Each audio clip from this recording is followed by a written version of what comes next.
We begin our next chapter, another fall term across the California State University system. As president of our faculty union, the California Faculty Association, I want to say to my 29,000 colleagues across the CSU, thank you. Thank you for working at one of the finest institutions in the country.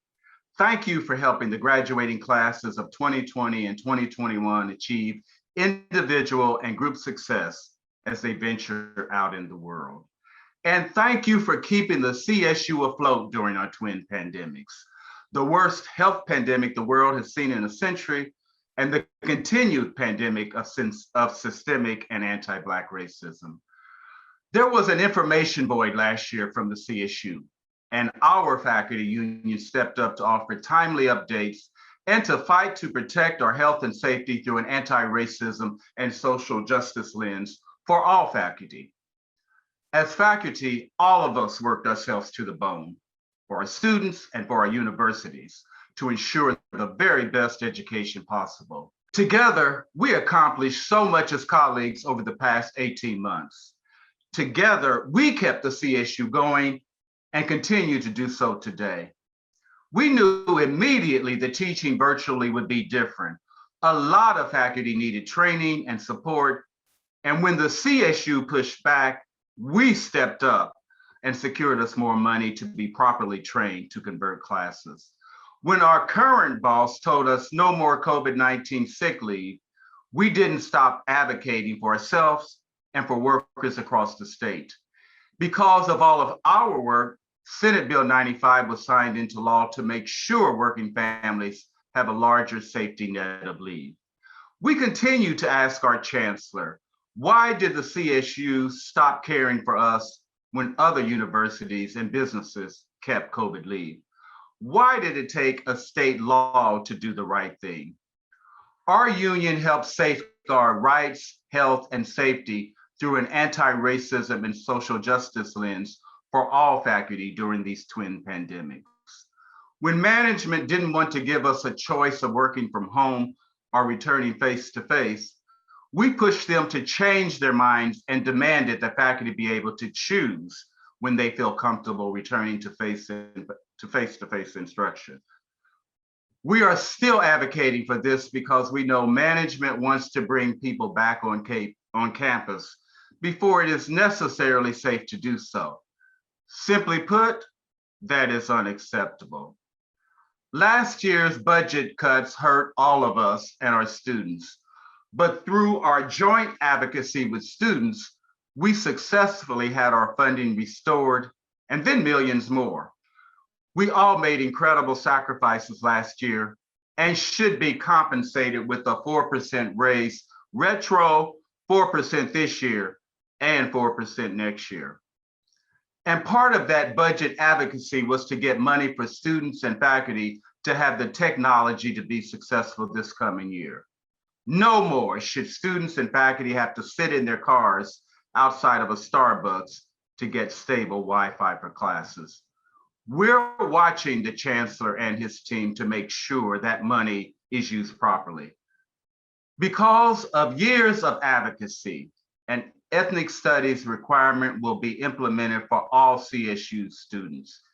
It is one that helps to center anti-racism and social justice in the curriculum and to make sure all histories, cultures, and contributions are told.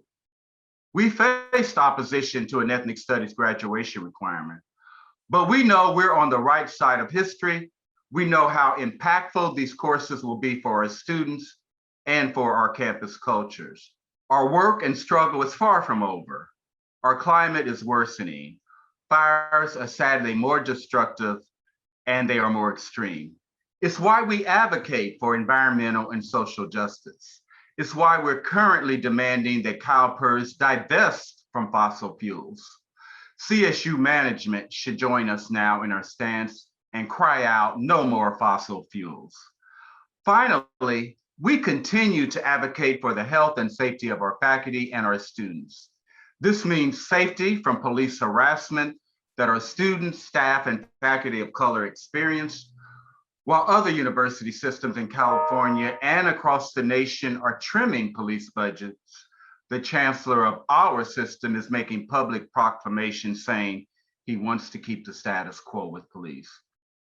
He is out of touch and needs to be bold and designate alternatives to police on campus for non-criminal offenses. I cannot say this enough times. I am proud of us. I am proud of our work and our ability to balance the difficult nature of educating and coaching our students, counseling them during this trying year, continuing digital literacy and library work virtually, all the while simultaneously caring for young children, family members, and friends, and trying to find time for ourselves in the midst of this COVID-19 pandemic. Time and time again, we continue to demonstrate that coaches, counselors, lecturers, librarians, and professors are the engine and heart that keeps this great university system going. So from the bottom of my heart, thank you. The life we have lived these past 18 months with COVID-19 should not be one we expect to live forever. This is why we are still at the bargaining table, fighting for our rights, our respect, and our justice. Our union leaders want to increase our rights as faculty.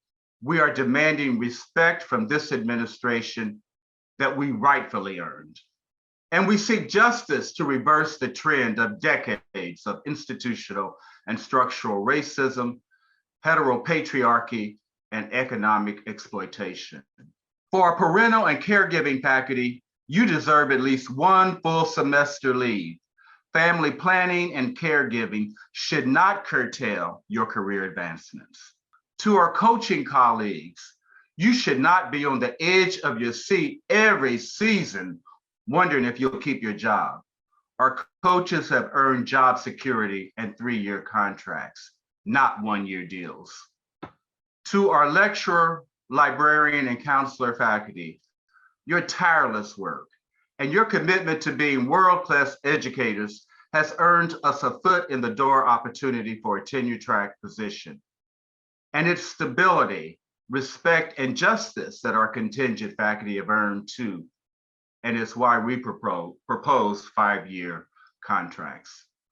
To our faculty of color, no more should the impact of racism affect us from doing our work. We must address systemic racism and designate alternatives to campus police. Our students, staff, and faculty deal with harassment from police. We just want to work and learn in peace, and we need bold changes to protect our safety and mental health. We must make relief from cultural taxation permanent, and we must reimagine student opinions of teaching, given that research has shown biases against women, LGBTQIA+, and BIPOC faculty. And all of us have earned a 12% total raise, 3 years of 4% increases. The communities we live in are too expensive. We deserve more than a career of freeway flying and living paycheck to paycheck. Despite what this administration claims, it has the money, millions of times over. Remember the chancellor's own words? This is a historic budget. A budget is a moral document, and it's time for CSU management to show what it values by properly compensating faculty for making the CSU possible, for making the CSU thrive.